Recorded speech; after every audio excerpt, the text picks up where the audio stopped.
వచ్చే నెల ఆఖరి వారంలో సింగపూర్ వెళ్తున్నారు సీఎం కేసీఆర్. ఈ మేరకు ఆయనకు ఆ దేశం నుంచి ఇన్విటేషన్ వచ్చింది.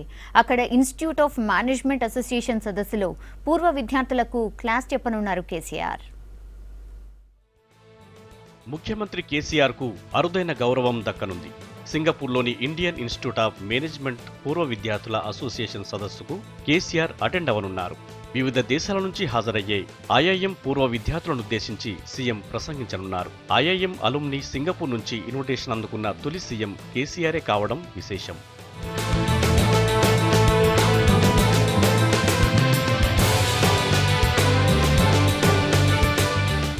ఆగస్టు 22న సీఎం కేసీఆర్ సింగపూర్ ఫ్లైట్ ఎక్కనున్నారు. 2-3 రోజుల పాటు అక్కడే పర్యటించనున్నారు.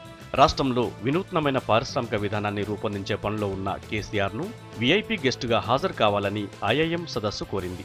సదస్సులో వివిధ దేశాల స్టూడెంట్స్ను ఉద్దేశించి సీఎం ప్రసంగిస్తారు. సింగపూర్ రాఫెల్స్ సిటీ కన్వెన్షన్ సెంటర్లో జరిగే సదస్సుకు ఆ దేశ ప్రధాని లీ హెసిన్ లూ, అధ్యక్షుడు ఎస్ఆర్ నాథన్, డిప్యూటీ ప్రధాని ధర్మన్ షణ్ముగరత్నం, మంత్రి ఎన్ ఈశ్వరన్ పాల్గొంటారు.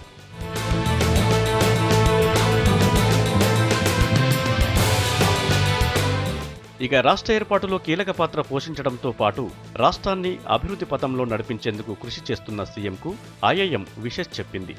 కొత్త స్టేట్లో పెట్టుబడి అవకాశాలు, పారిశ్రామిక విధానాలతో పాటు ఐఐఎం ఎలుమ్ని ఎలాంటి పాత్ర పోషించాలనే దానిపై ప్రసంగించాలని కోరారు. రాష్ట్రాభివృద్ధికి సాయం చేసేందుకు సిద్ధంగా ఉన్నామని భరోసా ఇచ్చింది.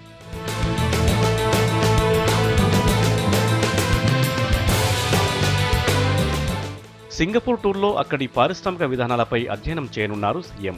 ఇప్పటికే సింగపూర్ తరహాలో కొత్త ఇండస్ట్రీ పాలసీ రూపొందిస్తామని ప్రకటించారు. అప్పటికే రాష్ట్ర పారిశ్రామిక విధానం ఖరారయ్యే అవకాశం ఉంది.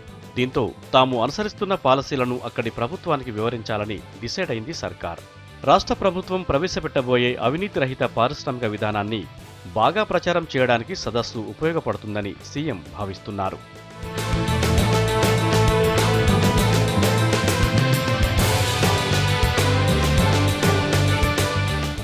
ఐఐఎం సదస్సుకు ఇండియా మొత్తంలో ఆహ్వానం అందుకున్న ఏకైక ముఖ్యమంత్రి కేసీఆరే కావడం మరో విశేషం.